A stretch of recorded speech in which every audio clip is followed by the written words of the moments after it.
Sam, what have you been playing?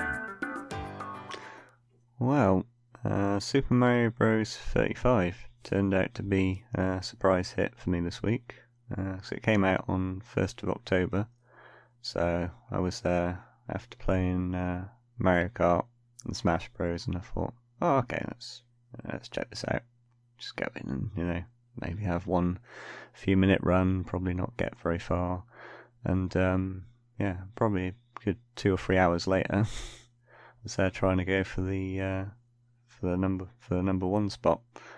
So it's surprisingly addictive. Super Mario Bros. 35. You're basically playing through a game of Super Mario Bros. Against 35 or 34 other players. And the more you play, I think the more courses you unlock, and you can opt to choose these courses. I think that has an effect on the warp zone, because initially I thought you were choosing which course to start from, as in, to vote for, but that doesn't seem to be the case. You always start from 1-1, don't you? I believe so. Yeah. It seems to be that when you get to the warp zones are different, and sometimes you get the opportunity to advance to a new zone that you haven't played, or you can also go back. I found that was an interesting tactic. So you could go through 1-1, killing a load of enemies, remembering where all the invincibility stars are, the Starman power up, and then you're running through and you get to 1-2 and you do the thing, run across the top, or even run along the bottom of the underground stage, because then you'll get more enemies, and then when you're nearer to the end, go up on the platform and then still take the warp, and then go back to 1-1 and then rack up a load more kills, and then start advancing through the stages again. Because by that time you'll probably find that once everyone's on the Bowser's castle stage, that's when you see quite a few people drop off. I mean, I've fallen off at that point quite a few times as well, because you're there at that platform where it's the second part. You've got the rotating fire bar, and you've got there's a question mark block which always gives you a fire flower, and so you'll go and get that. But to do that, you've got to wait until the fire bar has gone about halfway round, and then get the fireball, jump up to get the fire flower, jump back down as it's going round again, and then jump, and then hope that you're not caught by Bowser's fireball, because that can happen at any point, because you've not only got Bowser at the end, but now if someone's defeated Bowser and sent that enemy onto your screen, you can end up with like a load of Bowsers, even before you get to him. You can even have Bowsers in 1-1. You can have I forget what they're called, might be bloopers, jellyfish type. Yeah, I've seen some of those floating around 1-1. Yeah, amazing. That's it. So you can have those floating around in the sky, and then when you get to the underwater stage, you've got more and more enemies than would normally be there, and the mechanics are slightly different. I believe I saw D-Cube mention on the forum. I was wondering if I was imagining or not, but no, it looks like they have changed the mechanics to go with this kind of game. I think it really works really well. It probably even makes playing Super Mario Bros. Even more enjoyable, because I can think back to playing the original NES game thinking, it was never quite this responsive. So I think in a way they've kind of overhauled the game to go with this new type of responsive. You mean in his turning? Yeah. As in, you can turn almost on a dime, whereas before it would have taken definitely an extra few frames. He would slide more. Yeah, that's it. So it might not be 1-1 Super Mario Bros., but I think that's part of the appeal of it, is in that you instinctively know how to play it.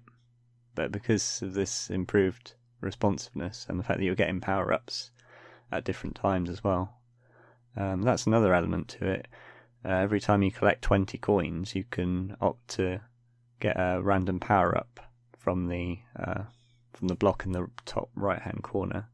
And so if you do that when you say you got a load of enemies and you've just been knocked down, so you're small Mario and you really need like any power up, so you're going to be pressing that probably in the heat of the moment, especially when you're on the bridge stage with the fish flying through the air. Yeah, the cheap cheeps. Yeah, cheap cheeps, and you get to that bit with the free separated section of bridge where you can fall down at least 3 holes there. So you could probably redeem a power up there just to avoid getting taken out at that point. Out of curiosity, what power ups have you seen so far from that random block? Yeah. I've seen you can get the mushroom. Yeah. You can get the fire flower, Starman, Yeah. power block. Yeah, the power block was a surprise power when block that came out. That was good. It's very, very useful. But then again, it'll help you clear the screen, which is good. But then if you're still, small Mario and you haven't got a mushroom or a fire flower, you've got to wonder how much longer you're going to last. Sometimes you'll get exactly the right power up, just what you needed at the time. But other times you'll get the same power up, and I think if it does that, it either gives you some of the coins back. That's another point. If you've already got a fire flower, you'll still want to go after the fire flowers in the level, because each one you pick up gives you 15 seconds on the time, whereas enemies give you anything between, I think, 1, 2 and 3, depending on each sequential jump. So if you jump on 3 enemies in a row, it will go kind of like 1 or 2, 2, 4, 6. Then if you take out Bowser, that's a bit more. If you take the fire flower, it's less as well. It's 1 for each one, isn't it? 1 second. So there's this. What I quite like about it as well is this built-in risk-reward system. Do I just blast them all with a fire flower if you're running low on time, that is, or if I jump on them, I can basically double my time. It's quite nice. Yeah. So there's a good element of skill in there as well. It rewards a bit of muscle memory. You might remember from playing the original game. Or, say if you see a turtle shell there, take it out and get them all in the line. Obviously watching for it on the rebound. But, it definitely rewards skillful play. And I think it would probably take a while to actually go through for the whole game and to get all the courses unlocked. Because it does look like they're all there. Because that's for the main game. I think it's slightly different when it comes to the special battle. Because that's a time-limited weekly event. I think each player, you can opt to start off in that mode with a power-up. So it's usually good to start off with a fire flower or something. And I think for every enemy that, not just enemies defeated, every player that falls, I believe you get 20 coins or so added to your total. So you get more coins added to the potential total in that mode. So I think the idea with that is you can win more coins in the special battle. And there's more random elements, it seems. What do coins do, though? Can we buy anything with them? As I've racked up like about 1,800 coins or whatever, and they seem to be just for buying the power-ups. That's the thing. When you opt to buy it, get a power-up at the start, before you start the game, yeah. Yeah, so I think that's the only thing they can be used for at the moment. Because I know as you level up, depending on how many coins you get, you then level up, and you can change your icon.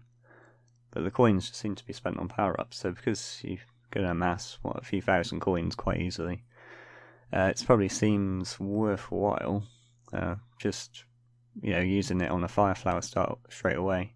But then it does kind of devolve into about at the start, so everyone's got a fire flower, and so until you get to about halfway through, I guess that's where the real kind of competition starts, and people start playing different games, like going down different warps and whatnot, waiting in certain spots. But then you can do that, you can wait it out and see if other players are maybe going to falter at Bowser's Castle, but it's not always going to go that way, and you might just end up with a load more enemies on your screen. So there's plenty of elements to play around with there, for what you would assume is quite an old game. But, it's Super Mario Bros. So you really can't go wrong with it. It's surprisingly replayable, and I do like the fact that as soon as you've ended a game, you can get straight back into it within about 10 to 15 seconds. The matchmaking's really quick. So I think the one thing I've also noticed is even if you're not going for the like the 1-2, you go 1-1, 1-2, and then you go through the regular kind of warp pipe to come on to 1-3. Sometimes it will, I don't know why they do this, but you go back to 1-1 anyway. There's like a random element to what the next level will be. You're not choosing it. I'm wondering if it's because of what players chose before you start. Yeah, well, whether I or think not it's that's- like taking someone like is taking Nick's idea for 2-1 and is sticking me in 2-1. I think that's probably what's happening. And maybe that's why they ask you to choose a course Choose a at the level start. at the beginning. Yeah. So that's quite clever, really, because you never know what's coming up next. But the more you play it, the more familiar you're going to be with the game. And if you're already familiar with Super Mario Bros, then you got an advantage there, especially if you know where all the secrets are, all the pipes that can get you all the coins, and the the beanstalks and everything, things like that. So. And if you're a pro hack at it and you get through the entire game, you can send people level 8-4 or a very difficult level. You're going to wipe out the competition quickly as well. Yeah. So it's a really it's got very clever implementation, for what they've done with the game. So it'd be interesting to see how it how it carries on, and what they can do with the game from here on out. Because Tetris has a load of stuff added to it, so I expect this will as well. But yeah, Super Mario Bros. 35. It's a surprise hit. I agree. Nick? Yeah, I've played it briefly, but I've not got very far, to be honest. I think second was the best I've done so far.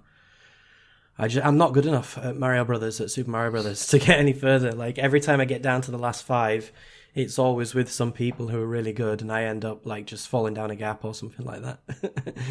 So I think the win's going to be a long way away. But I've got 2 wins on Tetris, so I'll take that. Thanks for watching, and don't forget to hit the subscribe button and give us a like if you've enjoyed our content. You can also check out our other great content on Twitter, Facebook, Instagram, and the N-E Café podcast from all good podcast providers. Just follow the links in the description below.